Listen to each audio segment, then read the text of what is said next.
it became a time when, as far as I understood, the country was full of women but very few men because all the men were abroad.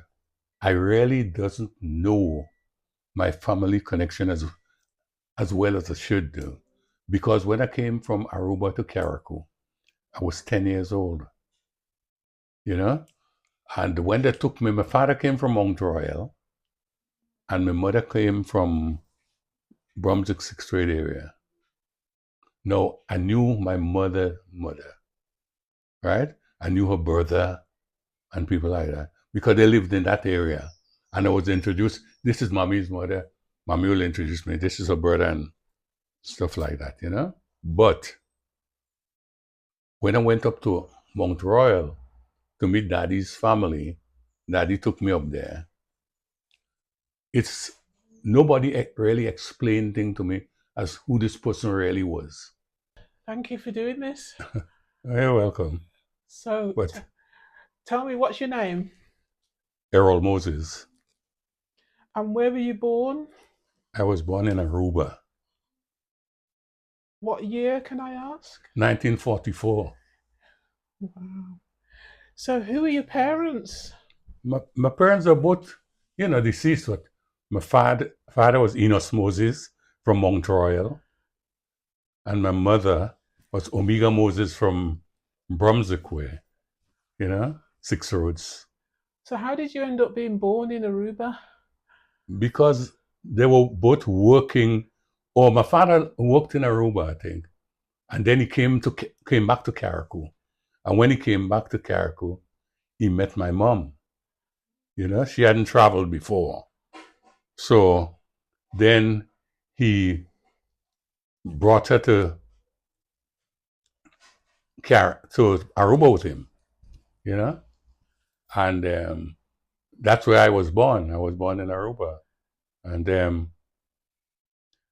I lived in Aruba until I was like age 10 So, before going to Carriacou for the first time. right, before we get there, tell me a bit more about your family structure. Do you have any siblings? Yes, How many do you have? a lot. How much is a lot? How much is a lot? But from my mother and father, my siblings from my mother, is five of us, four boys and one girl.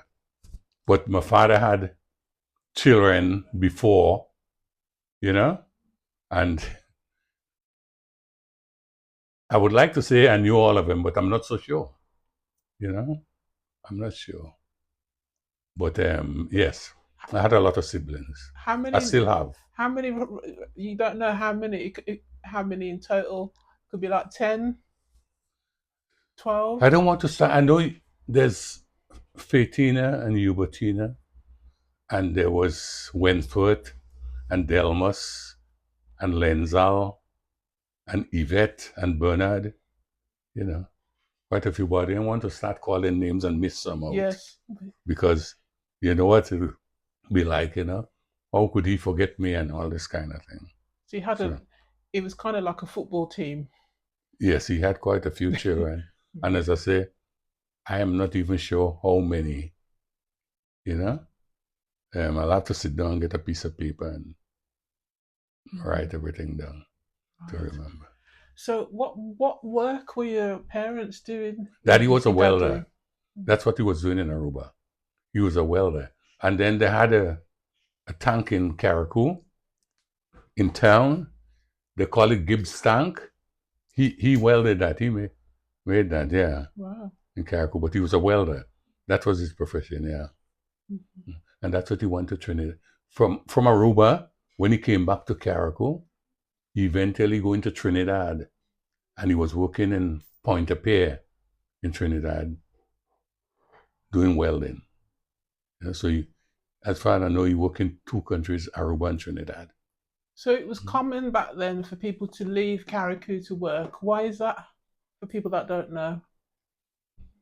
I think there was a period, and maybe it even exists now, I don't know, but a lot of the men traveled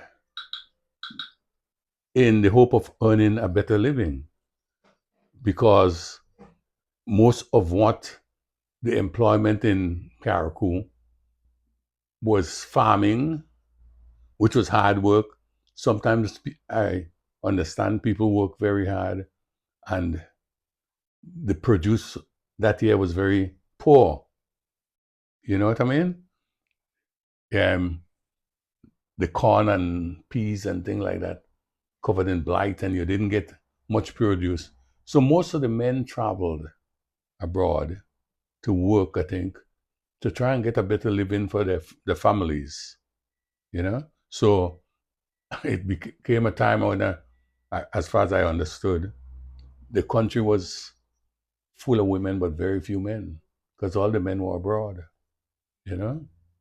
Um, there was no running away from the women. They were just trying to go somewhere where they think they'll get some decent employment and be able to come back home, like a lot of people who came to England to come up and make some money and then to go back home and build a house and things like that, you know?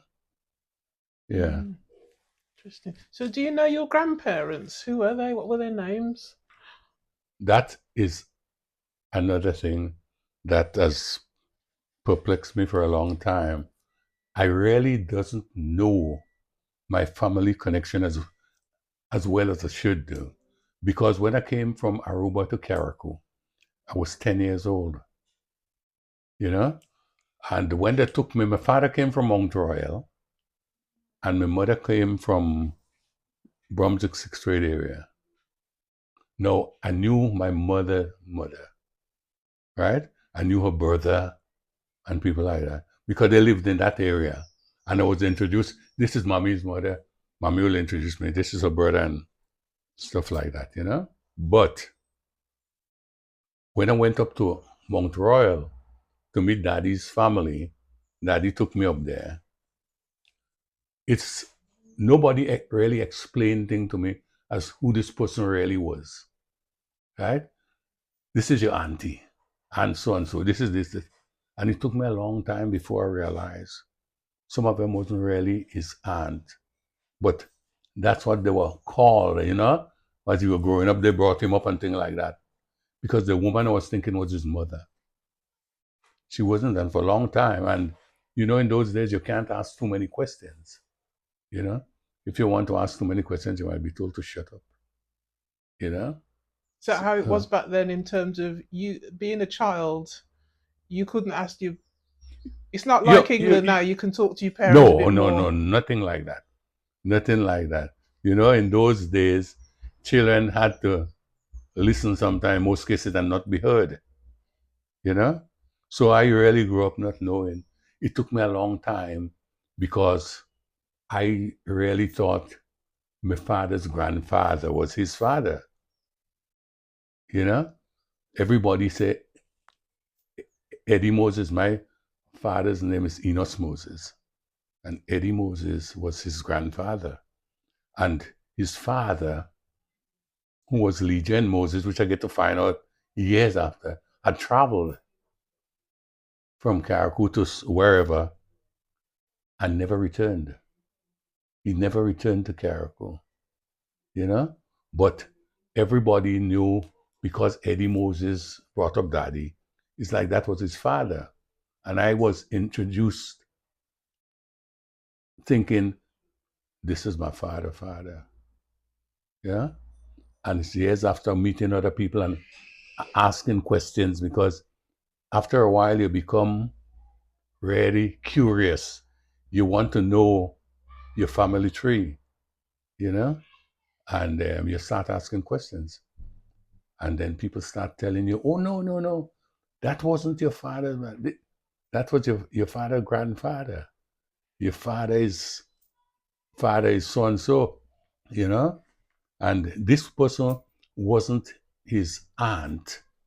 It was some woman that he grew up by that helped used to, you know what, call her auntie so and so, you know. So when I was introduced to them, you know, I am thinking, oh, this is daddy mother, you know, but it wasn't. And I lived in ignorance for a long time. And I'm still not so sure of the true connections, you know? It's very Yeah, common from the conversations I've had with people. They say a lot. They tell me that a lot, that they don't know that, like, their parents didn't tell them anything about their family history. They didn't talk, and yeah, so that information is lost. yeah. Well, you come over to Carriacou from Aruba, a 10-year-old boy, and things like that, and they want all the people they know or all your family to get to know you, but nobody sits down and explain to you, this is my brother, this is my sister, this is so and so. Sometimes they call them by a name, cousin so and so. This person is your cousin, right? Sometimes the person is not really a cousin, but it's a good friend of the family that they call cousin Rose or cousin this, that. You know what I mean? And you go ahead calling them that too, out of respect because that's what you've been told, Yeah. So Mhm. that's Interesting. the way it was. And you live in ignorance for a long time, because I left Carriacou and came to England. I could say ignorant because I really didn't know my family tree that well that I could explain it to anybody. And up to now, I'm not so sure. Mm. Right, right. So early life now. Tell me a bit more about your early life. What school did you go to? Hillsborough Government School. Yeah. I went to Hillsborough School, went from Aruba, started off in, after doing a test, started off in standard 3, you know, and I left, finished school when I was 16, I think. Yeah, with no further education. But it's when I came up to England, I started going to college and things like that. Oh, okay. So Right. So so you enjoy school. Who was your favourite teacher? Can you remember anyone that stands out at school? I had a teacher they called Teacher Eileen. I could say she was my favorite teacher, but I must admit I was very much afraid of the headmaster because these days, they used to punish you by beating, and sometimes they didn't make you feel confident enough to give the right answer. Sometimes you know the right answer, but the way they come around shouting, you're nervous. So you end up giving the wrong answer, you know? So I used to try sometimes on a Friday was English, and I wasn't very good at English at the time, On a Friday was English, and I used to always some kind of feign some kind of illness. I can't go to school, you know? So I could stay at home because nothing was wrong with me, but it's just I didn't like the way they come around and sometimes beating you as a passing and things like that. But one day, a school friend of mine and a cousin, McKinley Adams, he met my mother and he told her the truth. Yeah. So mommy dragged me to school, and so I had to go to school every Friday from then. But it must have done me some good. It did me some good because I still say if it wasn't for that, maybe when it came time to school living, I wouldn't have passed my English exam. And it's because of that. So I have to say, maybe in a sense, he helped me too. You know? Mm, Yeah. wow, interesting. So did you enjoy carnival in Carriacou? Did you participate? I didn't participate that much, but I enjoyed it. I mean, you have to remember when I first went there, the first time they said Boxing Day, I didn't know what Boxing Day was or Carnival and thing because I never experienced it in Aruba. So when I went to Tongue Boxing Day, I could remember Daddy giving me, I think was, I can't remember if it was 2 shillings or something like that. I'm going down the road with it in my pocket. And the first thing I look in to buy is some cake or the other because I have a sweet tooth. But when I got to Tongue, I expected to see fighting. because they had Boxing Day, and I didn't know what it was all about. And again, as I said, nobody explains anything to you. You know, if you ask them, I'd say, "One, you go see." You know, yeah. So I did enjoy the carnival and things, but maybe sometimes I wanted to enjoy it too much because I made some fatal, not fatal, but I made some errors when I should be doing one thing, I sneaking away and go do something else. And I remember one incident. I was an acolyte at church, serving one of the servers, Anglican church up on the hill. And I can't remember now if it was carnival or what it was. But that time, I think a steel band was coming down from Vale Way and another one from somewhere else. And I'm in church. And you could hear the music and thing from town. And I'm there and they're having mass that night. And I'm serving, I'm an altar boy. And I just couldn't take it anymore. So I got up, genuflect, and go to the vestry, take my cassock off, and I gone. I gone out. So when they realized I wasn't there, my mother was not only mad at me, but embarrassed and disappointed. It made her cry. So that is something I know I hurt my mother that time. How could I do something like that? You know? Wow. I made her shame and stuff and things like that. And afterwards, I was sorry, but it's just that the music was so nice. I just wanted to be down there in the crowd, you know. But I did get a good licking for it, a good beating for it. You know what I mean? But Wow. she was still embarrassed meeting people because you know how rumors spread. Yeah. Yeah, understood. So, did you do any old mass? I know it's as a child. No, I didn't. I looked, I enjoyed, but I never played. No, Mhm. no, I never played. When I started to become really interested and wanting to play was just before I left Carriacou for England. Mhm. Mhm. Yeah, but I never played. Okay. Did you Uh, experience any hurricanes? yes, the year I came from Aruba to Carriacou, 1955, and that was the year of Hurricane Janet. I remember I was at school and it was raining and windy and they sent us home early. You're going home and you're happy and you don't know what a hurricane is, you're not bothered and thing.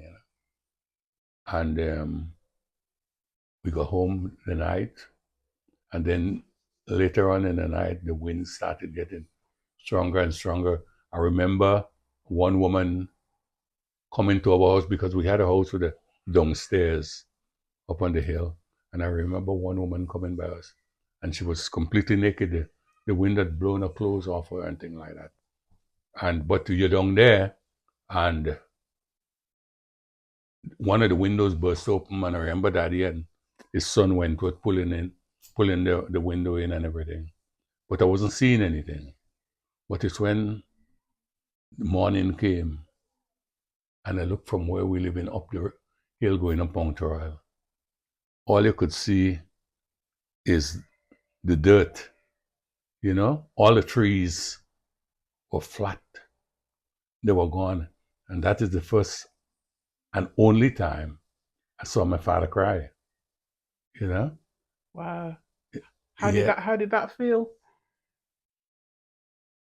Well, you know, most children grow up thinking the parents are heroes. You know what I mean? You look at them and think they're big and strong and they could resist anything. And it made me feel then something was terribly wrong, you know? Because that was the first time I saw him cry. The only time, you know? But yeah, that was the thing. And that night, we had 3 deaths in our family on the night of Janet. In one night. Wow. Yeah. Who Hmm. died? My mother died. Her brother died, and her brother's daughter died, her niece. Yeah.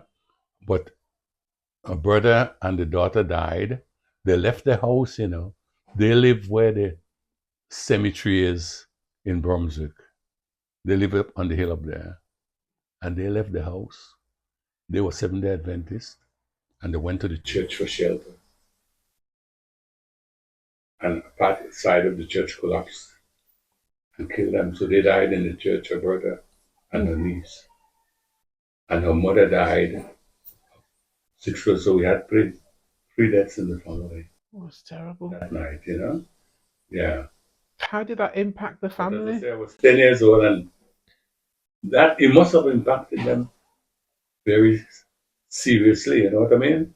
But you know, when you're 10 years old and you never experienced that, I can't say it really impacted me. I knew about it. I grew up knowing about it and listening to things about it. But it never really impacted me to say um, I felt aggrieved or it was a great loss to me. No, it never did that to me, you know?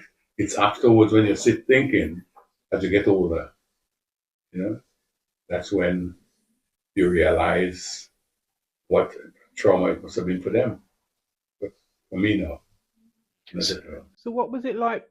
Can you remember what it was like for them to pick up the pieces after Janet, the hurricane? What happened?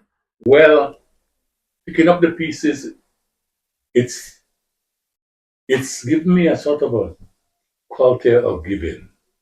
I have certain charities that I give because I remember when all the shops and the warehouses were flooded, there was nothing.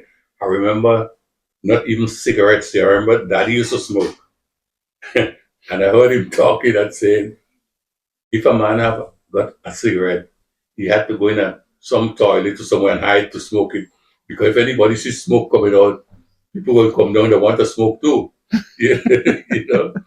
But I remember the scarcity of things and people waiting for help. Right? And I remember when AIDS started coming, you know, and they were giving out things like foodstuffs, Like what? What food did they get? Did you get? tin stuff and things like that. But one of the things I remember clearly is the first time I think I'd ever eaten bacon. That's all I can remember. And it was bacon in tins. It came in tins of bacon, you know what I mean? But before that, when things were scarce, everybody waiting and see if a boat or something will come with something, you know what I mean? And so then now I have the appreciation when I hear there's a disaster somewhere. I could understand what people are going through when they lose all their clothes and no food stuff and things like that.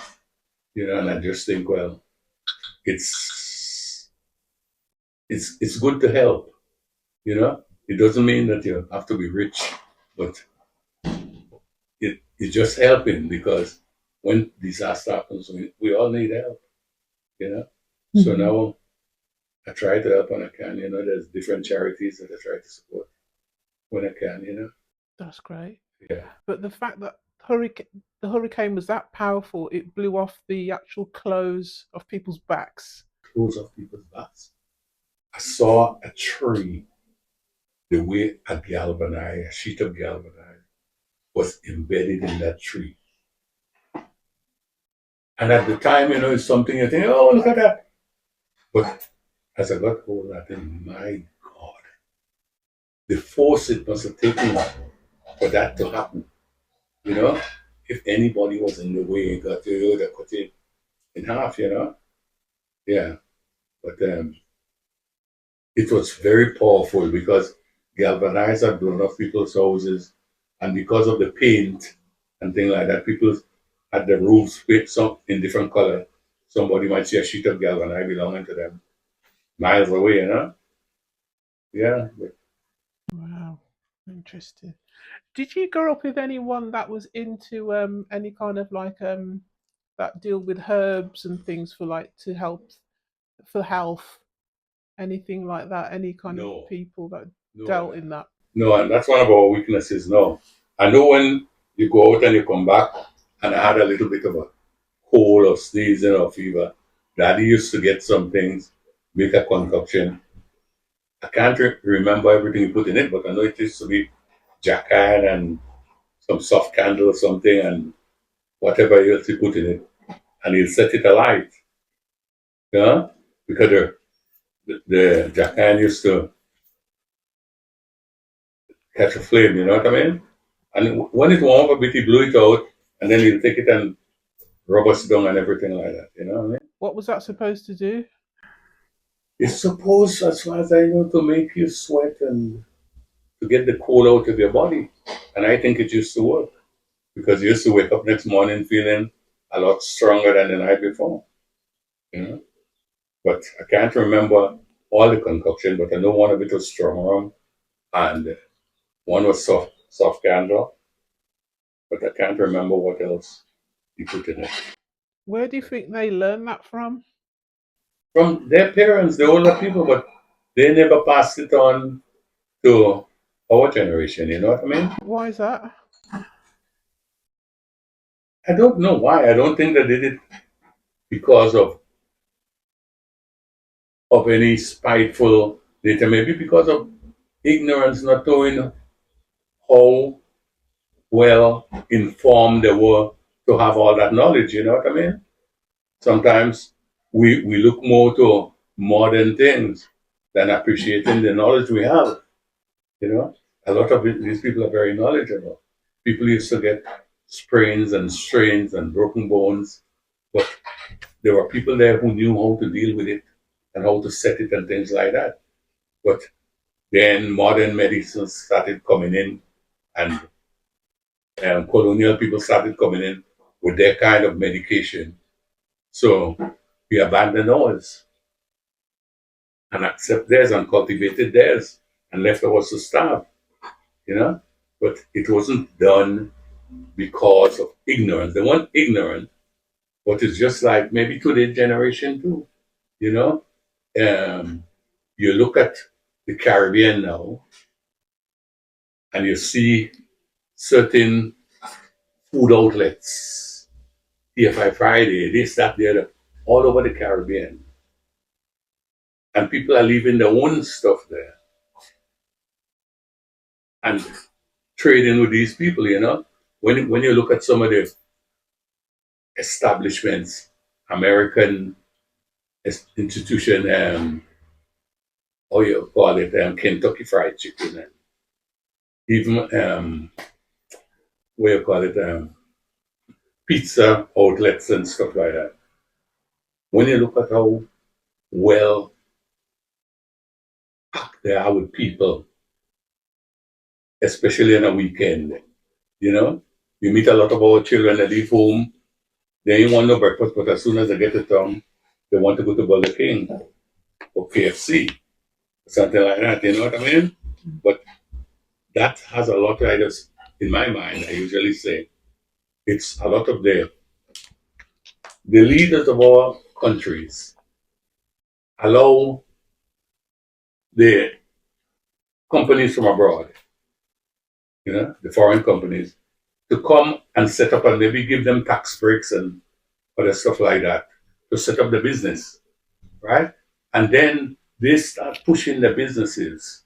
Because I remember reading a story where um, somewhere, I think, I can't remember if it's in the Caribbean or Africa, where one of these cigarette companies came in, and a man had an old rum shop or whatever, and they'll offer to paint it for you, but they want to paint it in the colors of the cigarette packet, you know, because you look at most cigarette packets, red and white. So they'll redo your shop for your little shop, and then they'll start giving you cigarettes to give out to people, you know. And after a while, when they think, well, we must have a lot of them hooked now, you start selling it to them, and then the price start going up. You know what I mean? And and that's how it is. That they have ways of taking over. You know, there people are more knowledgeable. I always think to myself, even if you look at some of the soaps, sometimes at the end I'm annoyed with, and I can't do anything about it. But if you look at any of the soaps, sometimes you see people always in the cafe. They want a coffee and a son so balm or some sandwich or the other. And I'm thinking, haven't they got a kitchen at home? You're leaving home early in the morning. You enjoy a cup of coffee, but then we get that's the habit too. It's the culture now, yeah. But We got that habit too, yes. Mm-hmm. Children leave home and they're looking for the first establishment to patronize them, to spend the money. You know, but that's the way we are easily led and we are easily brainwashed to think what we have isn't as good. You know, a lot of the herbs and things, you ask me if I know anything, no, I don't. But I am sure there are herbs out there that could treat a lot of ailments. But we rather go to the shop and buy aloe vera, you know, the aloes plant. But if you tell somebody to use some aloes, cut a piece of it and swallow it, they'll say no. But if they see a drink, say aloe vera, we'll buy it and drink it and say it's good. Mm-hmm. Yeah. so growing up, did you were you in contact with any of the native people of Carriacou, the originals? Do you know what I mean? The Did you know of anyone that had any contact or any relatives, direct descendants from the natives, the original native people? Yeah, because you have to remember the father and the mother, the grandfather, the great grandfather, and things like that were all native people that grew up there, of course. You know, you had contact with people, and as I said, was a lot of people there who were very knowledgeable people. But it's just that at that time, we weren't, um, what should I say? We we weren't given the freedom to ask too many questions.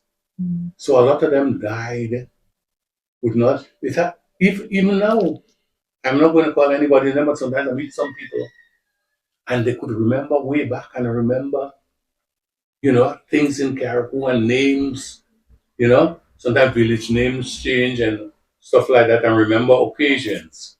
Of course, yeah. And you mix with the people, you get to know the people. I used to enjoy when there was a wake and you go to the wake and there used to be men there who they said, tell Nancy stories, we say, you know what I mean? I used to enjoy that. Some of them were very good at it, you know? It made you think. Sometimes it made you laugh.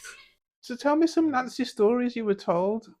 I can't remember them now. That's the trouble, and we never had the idea of recording, you know, and storing some of these people's knowledge and what they knew and what they said.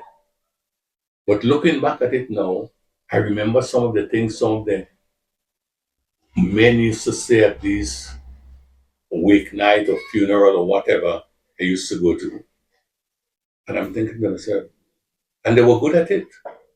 And they explained it so well. But were we thinking of recording it and, preserving it for the next year? No, we didn't. So they all died. And after when they're gone, we think, um, so and so used to say, but we can't remember it as good as they did. We remember little bits, but not to tell the full story. They used to tell it, you know, which was like folklore, you know what I mean? They had different folklores and things like that, and old sayings, which, was things we should have recorded and preserved.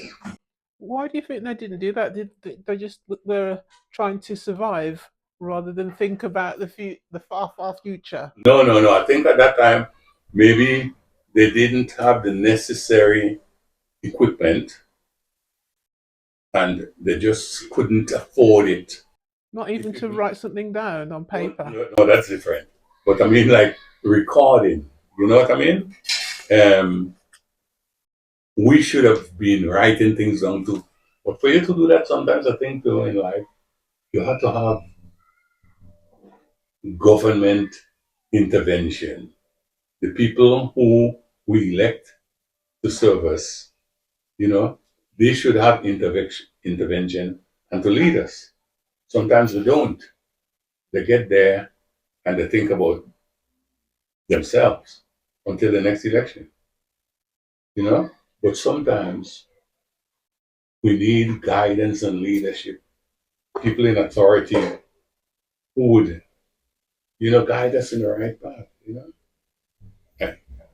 I mean, I remember things like one of my bosses here said to me, when I started working, because I came to England on the 2nd of June, 1967. Henry and I came up on the same boat. Oh. Henry, with Leo Collins and,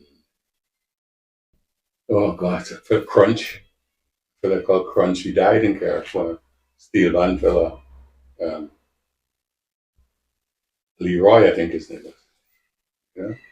Well, tell me about that. Let's go into the migration now. So, what year did you come up to England? What were the circumstances of you coming to England? Somebody sent for me, and I ain't going to call the person name. And when I said that, I didn't mean the person paid my passage because I was working in Carriacou already. I came up here when I was 22. Hmm. I was born in 1944, and I came up here in 1967. I was still 22. I wasn't 23 yet. Yeah. How did you get it? So, tell me about the journey. What ship was it? All plane? What? I think all I know is I can't remember SS Caribbean or something. But all I know is I had a good time on the ship. 22 years old, a load of foreigners on the ship. Who were All those? of that. Who were those foreigners? Sorry to interrupt you. Who were they on the ship? Was it? Some people have said they've come up on cruise ships, and a lot of people are oblivious to that fact that we just assumed that a ship was put out there just to bring everyone from the Caribbean. That was it. But that wasn't the case, was it? No, these ships, I think were merchant ships bringing stuff and things to the Caribbean and taking things back. But they were also, in my opinion, luxurious ships. Because the ship I came upon had swimming pool and dance hall and all kind of places of entertainment, right? And there was people from different nationalities in the ship because when it's coming down, it passed in different ports and pick up people, but it was bringing people back also who were coming from England because I remember meeting a fellow from Jamaica in the ship. I've never heard of television or seen a television in my life, but he's telling me, well, advising me, he said, when you go to England, what you're going to do, and things like that. And I'm telling him what I want to do. I want to go to college, which I did. And he's telling me, he says, listen, they have a thing in the house in the corner of the room and thing like that. Almost a television he was describing. And he's telling me keep away from it. Say if you get hooked on that, yeah, you wouldn't be doing your lessons and things like that. And he was right. Because things like the television, maybe today the cell phone, you could become addicted to it. So they warned you about this box in the Before I corner. reached it, before I even knew what they were talking about, I was warned, right? And I always say, I wish I knew who that fella was, and I wish he was still around so I could thank him because he was so right about it. But we come up and we forget what people tell us. I having fun on the boat. Henry was too young to drink, but the wine was flowing. You could have as much wine as you want. Yeah, and chicken. You could eat as much chicken as you want. But again, I think the chicken they were giving us, I think was frog's legs. Yeah. Really? Why did you think that? It was, or you thought it was? I can't prove it was, but I knew I saw package somewhere. Everybody thought, it didn't kill us, you know. Well, they love it in France. So Yeah. I saw package, and I think it was a French ship too, you know, and I'm sure it wasn't chicken, it was frog's legs. apparently, frogs' legs taste like chicken. I've Yeah. never tasted And it. looks like it, you know. But it didn't do us any harm. But you enjoy the wine and things like that and the food. We could have as much food as we want to. And really, I didn't really want to reach England. I was having that much fun on the boat. And as I say, I made a few friends, boys as well as girls. And this Jamaican fella, he was going back because when they passed Grenada, from Grenada, eventually we went to Jamaica and he came off the ship there. He was going back to Jamaica from England. He spent some time up here already, you know. And he was giving me little tips what to look out for and what not to do, and things like that. And we turned out to be good friends on the boat, Wow. you know. But I can't remember his name now. So that was quite. So in that situation on the boat, everyone's excited to come or nervous. So you met a lot of people. So did people meet, for instance, like their future partner on the boat? Was it like was it that kind of situation Yeah, at that some was the for some? situation. You could have met somebody on the boat. It could have happened. I don't know it happened. I'm not saying it happened, but I know. I mean, I had a lot of girlfriends and things on the boat chatting up and stuff and things like that. I will admit that. Yeah, yeah. And but fellas too, as I said, I became good friends with that guy. Can't remember what his name was. How long was the journey then? I think the ship I came on took about 19 days. I'm not so sure, but I think it's around that And time. then you came into where? What in England? Southampton. Yeah. Where did you go? Who met you? Where did you stay? Well, I was coming to Huddersfield, but I didn't know but how I was going to get there. But then at the at Southampton, I think people used to leave from Southampton to there was I was going to say Willie Nelson, but it wasn't Willie Nelson. It was Matheson, man with a van from Huddersfield. Oh gosh, what's his name was? But I think Willie Nelson was with him too. Yes, Willie Nelson was there, and Ivan Matheson. Ivan Matheson it was. I came up with that band. Let no one go in. Then we got to Huddersfield, whatever time. The thing that struck me when I first got there, I thought, this place is dreary and dirty, you know what I mean? What time of year was it when you came? June. So it was It was, relatively warm, but cold compared to Carriacou, yeah, obviously. it wasn't that bright. Although it was June, it wasn't that bright. And because at that time, um, they use a lot of fossil fuel, like coal and things, the place, houses look black and dirty to me, you know? That was my first experience getting into it. When I slept and woke up the following morning, I think to myself, wow, this place, I didn't think I'd like it.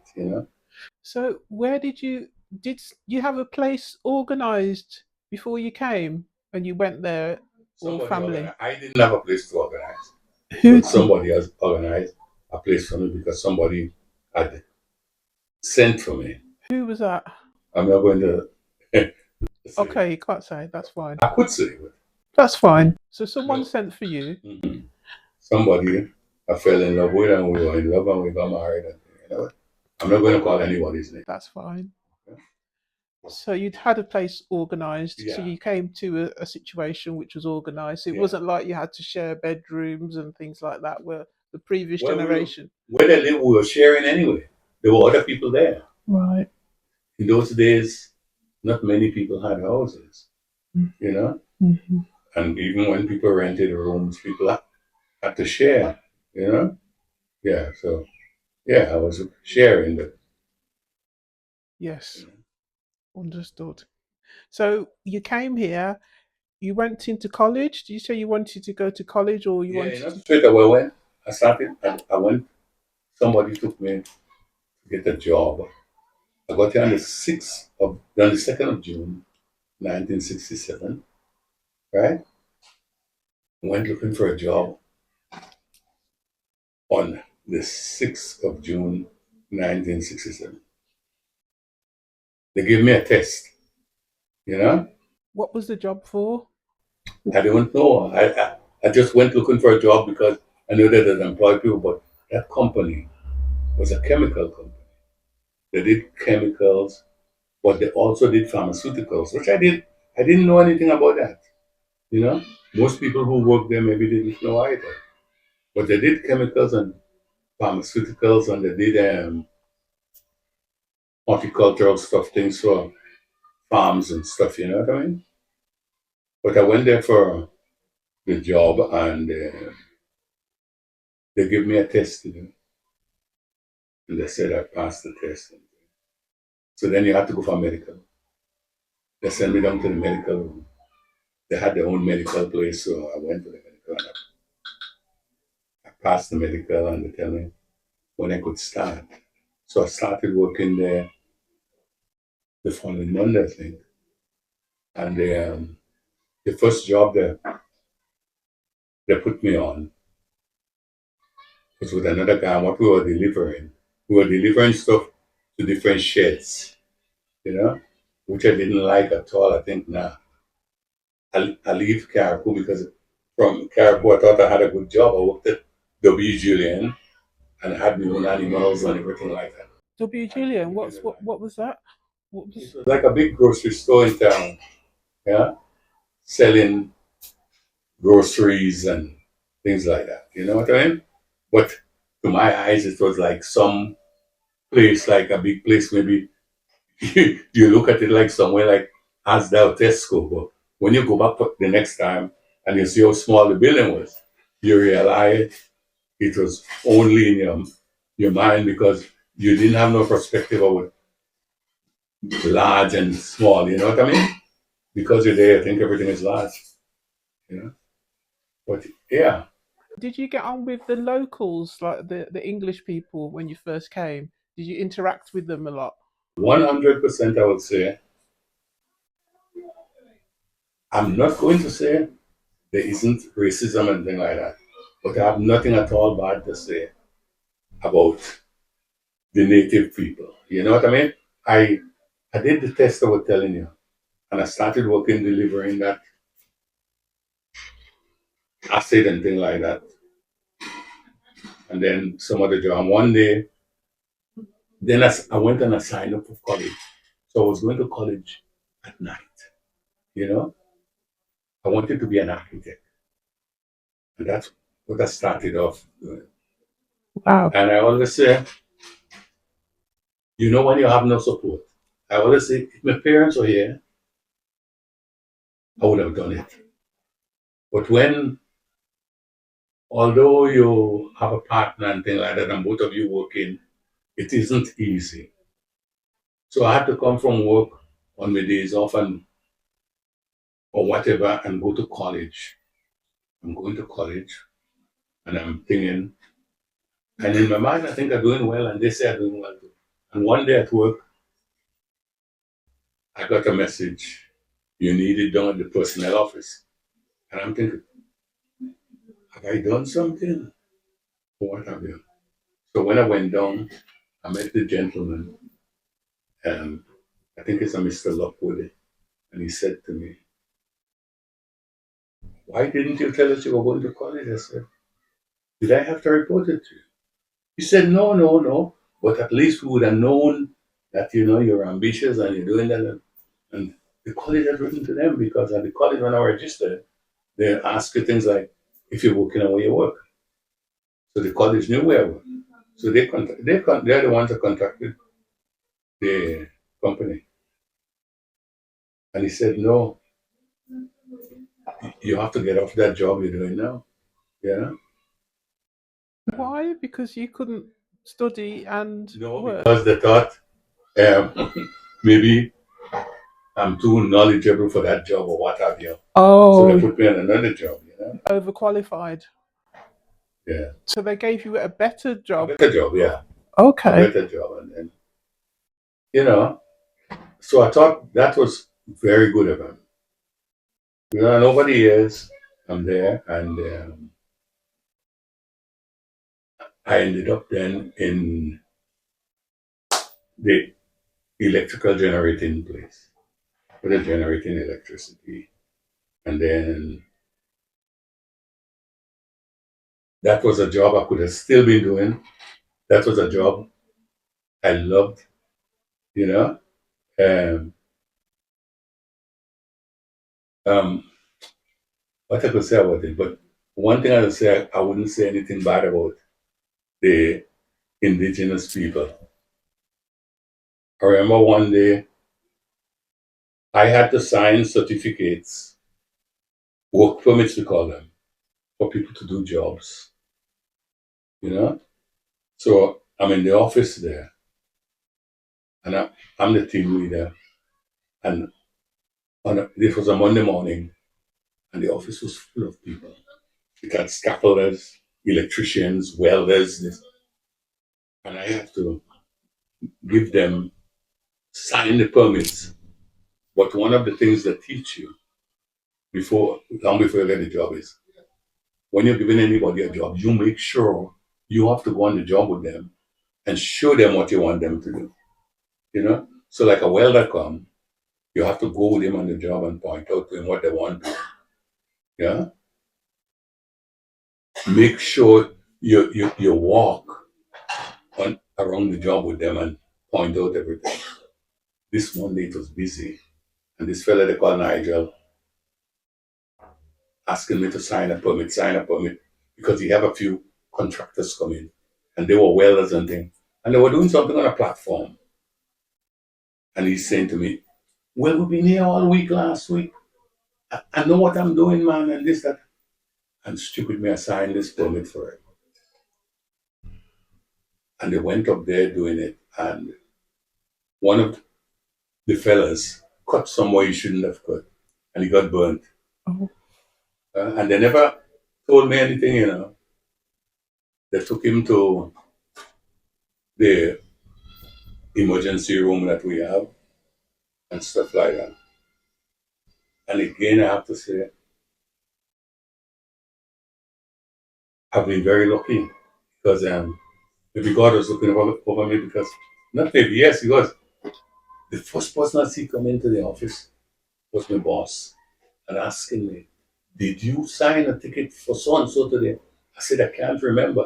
He said, you better remember. You better remember and remember now. He said, health and safety is coming down and this is coming down. A fella got hurt. Didn't you know? I said, no, I didn't know.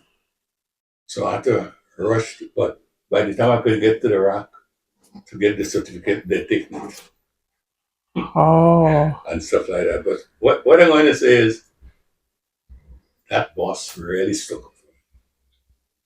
He stuck up for me as if I was his son, you know, pleading for me and saying how good I was, something like that. So that saved my bacon, you know what I mean? Yeah. So because of that, I can't say anything. And then we had some white neighbors, you know, when the children were young, they look after the children and be friendly with them. Sometimes I go to work and I come back and he's cut my lawn and things for me. So I have nothing bad to say about them. I'm not saying that there ain't racism around, but I always believe there's more good people in the world than bad. You know what I mean? And I go around with that belief. There's more good people than bad.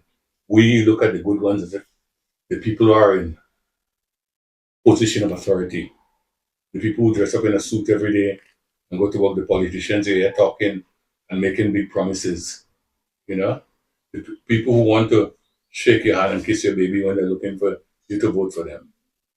But you see the people on the street, the ordinary people, I think there are a lot of good. Wow, that's amazing. So, what do you miss for about Carriacou? What do you miss most? Well, let me see. First thing, let me say the heat, the beach, you know. But also I miss the the freshness of the produce. Not only Caribbean, Grenada, I miss the freshness of the produce. I went yesterday to buy. I felt like buying some mangoes. They're imported, you know. And I opened box after box, and I thought to myself, I didn't buy any. You know, I keep buying sometimes things like pawpaw and other things like that because I like my fruits every morning. I must have some fruits, you know, and there's no comparison in taste. I don't know where they come from, but it's when they pick them and they have to ship them, you know, put them in cold storage. I really, really miss that. You know, the freshness of the produce, you know, even the fish and thing like that. Um, I like I like the fat food. I miss that too. It's a special taste. It doesn't matter where you go in the world. That taste can never be replicated. You search for it, but you can't find it. What the hell they put in it, how they do it, you don't know. But when you go to fat like maroon and thing like that, the food is special. What kind of food is your favorite? Favorite? Well, as I said, fat food, you know, cocoa and rolled cocoa and rice and you know your stew peas and this, your meat and thing, your your vegetables like your green fig and other stuff like that. That kind of thing. You know, but it's the way they cook it. It's the way it's cooked, maybe the way they season the meat, whatever it is. And I think that is the taste that can be replicated. I've never tasted it anywhere else better in the world, honestly. Mm-hmm. Never. Mm-hmm. Mm-hmm. Wow. So, what does Carriacou mean to you now? What does it mean? The future. I say to my children, I'm not asking you to abandon these countries, but I think the time is coming when people who have children, people from Carriacou who have children and things like that, and your children think they could abandon what you have there and sell it and things like that. I think the time is coming when they'll be looking for theirs as a bowl too, I think. You know? I still think the black countries, including Africa, the Caribbean and places like that, when you travel and you go around and you look around you, it might not look it now.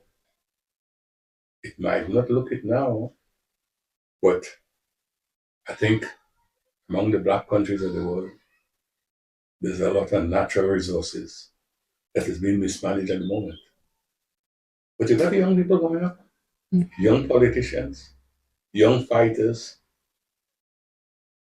and I think that's how I look at it as the future. Mm-hmm. I might not be around, I won't be around to see it, but it's the future. Yeah. So, is there anything I haven't asked you that you want to talk about in relation to Carriacou? Not really. I'm just saying, you know, it's good sometimes to jog people's memory. I think this what you're doing here is jogging the memory sometimes, making you think about things you neglect, things you don't think about. You know what I mean? I think about the good times that I always say today they talk about bullying in schools and things like that. But I think that's something that's been going on for years.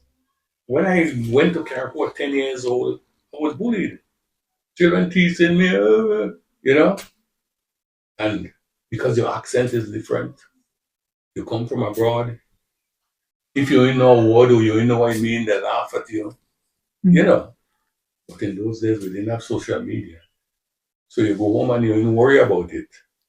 But no, I suppose because of social media, you could go home and they're still targeting you on your phone. You know what I mean? Mm. And they're driving some young people crazy.